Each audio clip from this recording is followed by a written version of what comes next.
Sean bienvenidos el día de hoy, mi nombre es Rosa Millán y estaremos platicando acerca del abdomen agudo. Nuestra cavidad abdominal es una cavidad anatómica la cual se va a encargar mayormente de albergar nuestro sistema digestivo. Esto va a incluir nuestro estómago, intestino delgado, intestino grueso, al igual que algunos órganos como lo sería el hígado, páncreas y el vaso. Ellos van a estar revestidos por lo que sería la cavidad peritoneal, revestidos también por la membrana serosa denominada peritoneo, el cual va a tener una función principal de fijación de todos los órganos de la cavidad abdominopélvica. Además de tener una función de serosidad característica que le va a permitir a estos órganos cumplir con su motilidad funcional.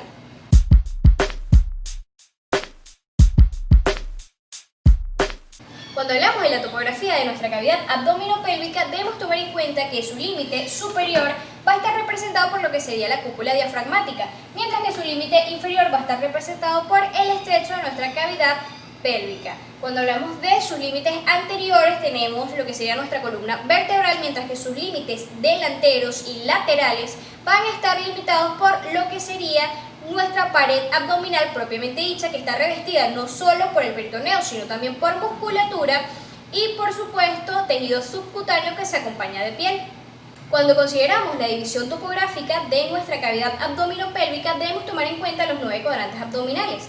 Esta división topográfica va a iniciar con 2 líneas verticales a las cuales vamos a denominar líneas claviculares medias. Luego tenemos una línea horizontal superior a la cual denominamos línea subcostal y una línea horizontal inferior a la cual denominamos línea transversa inferior. Muy bien, luego de estar definidas estas líneas, tenemos lo que serían nuestros 9 cuadrantes abdominales, que en su parte superior van a iniciar con el hipocondrio derecho. En el hipocondrio derecho vamos a encontrar contenida la mayor parte de nuestro lóbulo hepático derecho, además de la vesícula biliar, gran parte de nuestro riñón derecho y su respectiva glándula suprarrenal y por supuesto lo que sería el ángulo hepático del colon.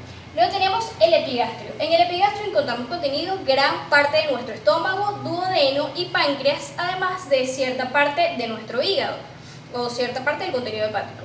Y luego también encontramos contenido de lo que sería la aorta y la vena cava inferior.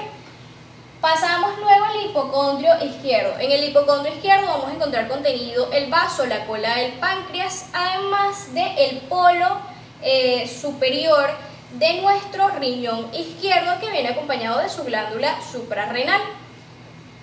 Ahora pasamos a la parte media de nuestros cuadrantes abdominales en donde encontramos el flanco derecho. En el flanco derecho vamos a encontrar contenido lo que sería nuestro riñón derecho, además del colon ascendente. Luego pasamos al mesogastrio o la región umbilical.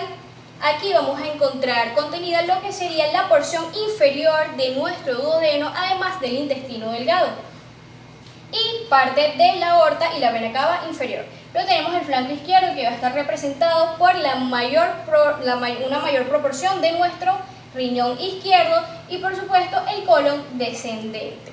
Muy bien. Por último vamos a pasar a la parte inferior de nuestros cuadrantes abdominales en donde encontramos la fosa ilíaca derecha. En esta fosa ilíaca derecha vamos a encontrar la parte del ciego, el apéndice y la parte inferior del ilion. Además de la desembocadura de los uréteres y en el caso de la mujer también encontramos los ovarios y el canal inguinal. Muy bien, el hipogastrio. En el hipogastrio vamos a encontrar mayormente el útero, en el caso de las mujeres, la vejiga y el colon sigmoides. Luego pasamos a la fosa ilíaca izquierda. En esta fosa ilíaca izquierda vamos a encontrar contenido lo que serían el colon sigmoides, los ovarios. En el caso de las mujeres también tenemos el canal inguinal y por supuesto la desembocadura de los uréteres.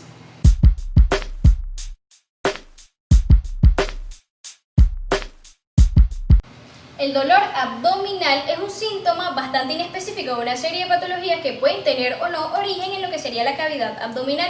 Con respecto a su clasificación debemos tomar en cuenta el dolor visceral. Su origen se relaciona directamente con la distensión o la contracción de la musculatura de alguna víscera hueca. Estos estímulos van a viajar por medio de la fibra C del nervio esplácnico, el cual va a traer como resultado la instauración de un dolor que se expresa de forma gradual y está mal delimitado o difuso. Luego tenemos el dolor somático. Es aquel que se va a originar en la hoja parietal de nuestro peritoneo, la cual se va a encontrar inervada por fibras nerviosas somáticas.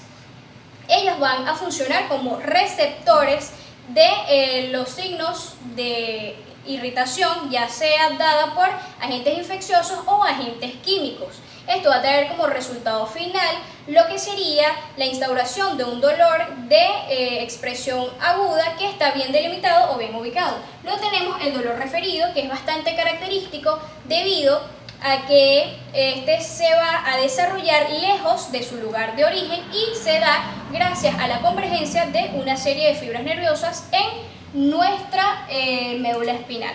Muy bien.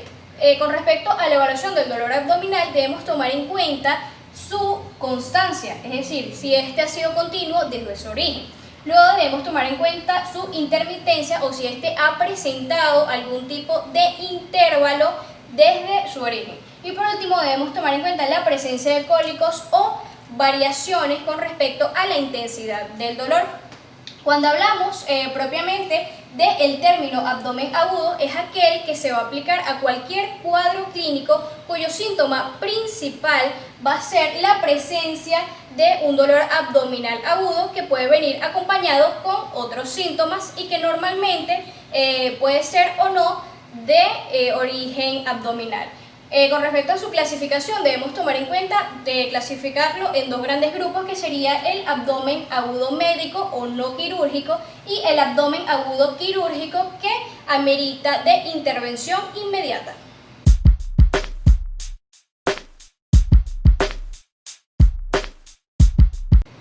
Cuando hablamos del abdomen agudo médico, estamos hablando de una serie de síndromes de etiología bastante diversa que suelen cursar además con una causa desconocida y que suelen tener una evolución de menos de una semana. Estas suelen tener un manejo de tratamiento médico y con respecto a su etiología debemos tomar muy en cuenta, debido a que es bastante diversa, la separación de la misma en dos grandes grupos. En este caso serían las etiologías abdominales y etiologías extraabdominales. Con respecto a las etiologías abdominales, tenemos lo que serían las patologías gastroduodenales. Aquí vamos a tomar en cuenta la enfermedad ulcerosa péptica, que incluye la úlcera tanto gástrica como duodenal, y también vamos a tomar en cuenta la gastritis, que es una inflamación de la mucosa gástrica que suele cursar no solo con dolor abdominal, sino también con vómitos y náuseas. Esta tiene mayor incidencia en una edad de 20 a 54 años y también tiene una gran incidencia en el sexo femenino. Ahora vamos a hablar acerca de las patologías de origen intestinal. Aquí vamos a tomar en cuenta patologías como lo sería el colon irritable, el megacolon tóxico, al igual que la pseudoobstrucción intestinal. Luego tenemos las patologías de origen hepático o patologías de origen hepático. En este caso tenemos la inflamación de la cápsula de Gleason y la característica hepatitis, que es una inflamación hepática que tiene una diversa etiología que se delimita mayormente por una etiología viral y por exceso en la ingesta de alcohol. Luego tenemos las patologías de origen pancreático. Aquí tenemos característicamente lo que sería la pancreatitis, que va a cursar con una elevación de las enzimas pancreáticas. Las patologías de origen mesentérico y peritoneal, esta suele cursar con hemorragia mesentérica, adenitis mesentérica y paniculitis mesentérica. Y por último tenemos la patología de origen parietal. Ahora nos pasamos a las etiologías extraabdominales. En las causas torácicas son bastante diversas, como es en el caso de la neumonía, que es una inflamación del parénquima pulmonar que suele afectar a la hoja parietal de nuestra pleura, por lo que se origina el dolor abdominal agudo. También vamos a incluir aquí lo que sería el neumotórax, la pericarditis y el infarto al miocardio. Luego tenemos las causas pelvianas y retroperitoneales. En el caso de las causas pelvianas, vamos a tomar en cuenta lo que sería la ovulación dolorosa, en el caso de las mujeres, y la dilatación vesical. Y en el caso de las retroperitoneales vamos a tomar en cuenta el cólico nefrítico y el tumor renal o el cólico renal. Ahora vamos a hablar acerca de las causas de origen tóxico o metabólico. En este caso tenemos la insuficiencia renal, la diabetes o el saturnismo.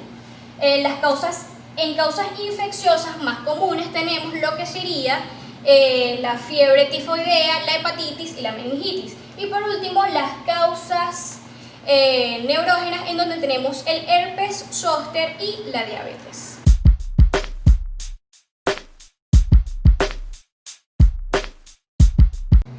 Con respecto a las manifestaciones clínicas, debemos tomar en cuenta que el síntoma más característico es el dolor abdominal, que se presenta de forma aguda y que puede irradiarse en forma de cinturón en algunos casos.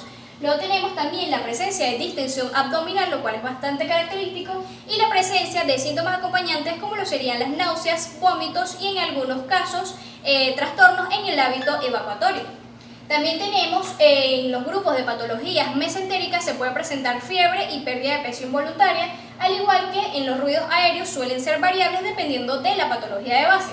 También tenemos en el caso de las causas pélvicas y retroperitoneales, vamos a presentar lo que sería una distensión del hipogastrio.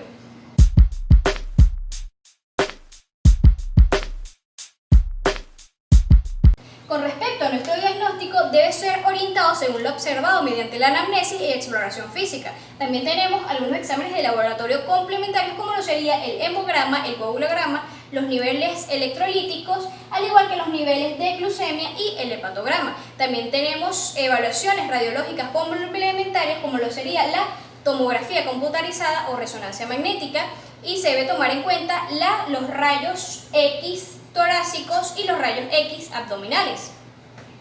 Luego, respecto a nuestro tratamiento, en el tratamiento es de suma importancia que se evalúe con detenimiento la administración de analgésicos, debido a que este podría dificultar el diagnóstico certero, por lo que se recomienda mantener al paciente en un debido reposo y una buena hidratación parenteral.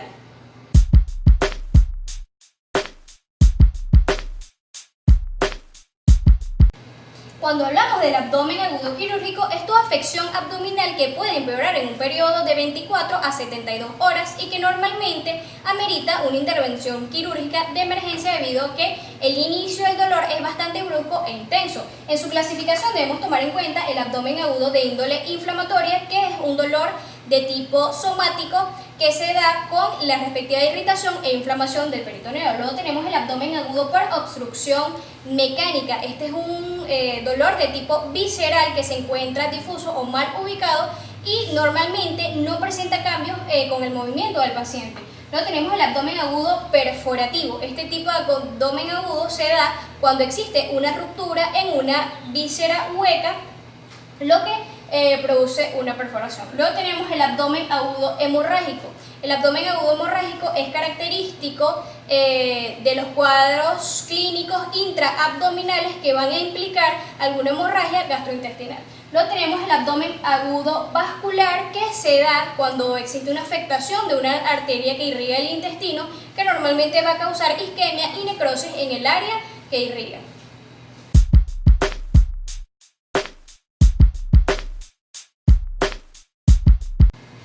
Con respecto a su etiología, debemos tomar en cuenta su topografía anatómica, en donde vamos a encontrar los 9 cuadrantes abdominales. En el caso del epigastrio, vamos a tener lo que sería la apendicitis temprana, la obstrucción del intestino delgado, el infarto intestinal y la úlcera perforada. También tenemos en el hipocondrio derecho la presencia de la colecistitis aguda, la úlcera perforada, al igual que la apendicitis subhepática. En el hipocondrio izquierdo tendríamos lo que sería el absceso subfrénico, la ruptura esplénica, el vólvulo de sigmoide y entre otras patologías. También tendríamos en la fosa ilíaca derecha lo que es la apendicitis, la úlcera perforada y el quiste de ovario torcido, además de la colecistitis filtrante y el embarazo ectópico.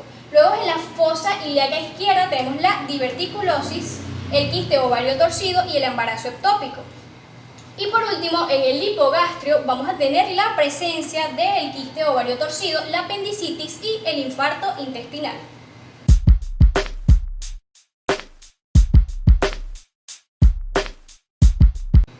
Cuando hablamos de sus manifestaciones clínicas, debemos tomar en cuenta que, como hemos mencionado antes, su manifestación clínica más característica va a ser el dolor abdominal que se representa de forma aguda. Por lo tanto, debemos evaluar de forma minuciosa este dolor, pautando su inicio, ya que puede ser súbito o gradual, su localización, dependiendo del cuadrante abdominal, su irradiación, ya que puede irradiarse en forma de cinturón, y su intensidad, ya sea leve, moderada o severa.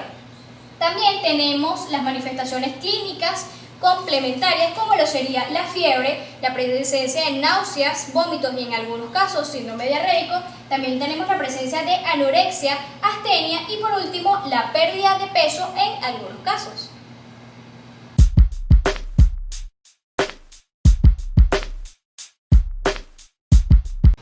Durante su diagnóstico debemos tomar en cuenta ciertas características durante la anamnesis, como sería el dolor abdominal, su inicio y sus características, al igual que la presencia de síntomas y signos acompañantes y de síntomas ginecológicos y urológicos. Cuando hablamos de su exploración física, debemos tomar en cuenta una serie de técnicas, como la sería la inspección, ya que es de suma importancia en esta patología, la auscultación, para evaluar lo que sería el desarrollo de los ruidos hidroaéreos, al igual que su frecuencia. La percusión, palpación y el tacto rectal y vaginal, que se aplica en algunos casos. Cuando hablamos de exámenes complementarios, tenemos el análisis sanguíneo o hematograma, también el análisis de orina, el electrocardiograma, siempre y cuando se sospeche de infarto al miocardio, las evaluaciones radiológicas como la tomografía computarizada y resonancia magnética, al igual que las evaluaciones radiológicas de tórax y abdomen. En el caso de su tratamiento, debemos tomar en cuenta un diagnóstico prequirúrgico a través de la laparoscopia, y se debe procurar un mantenimiento vital del paciente a lo largo de la presencia de la patología. Y cabe recalcar que lo que se busca a través de su diagnóstico es un diagnóstico certero con la patología de base,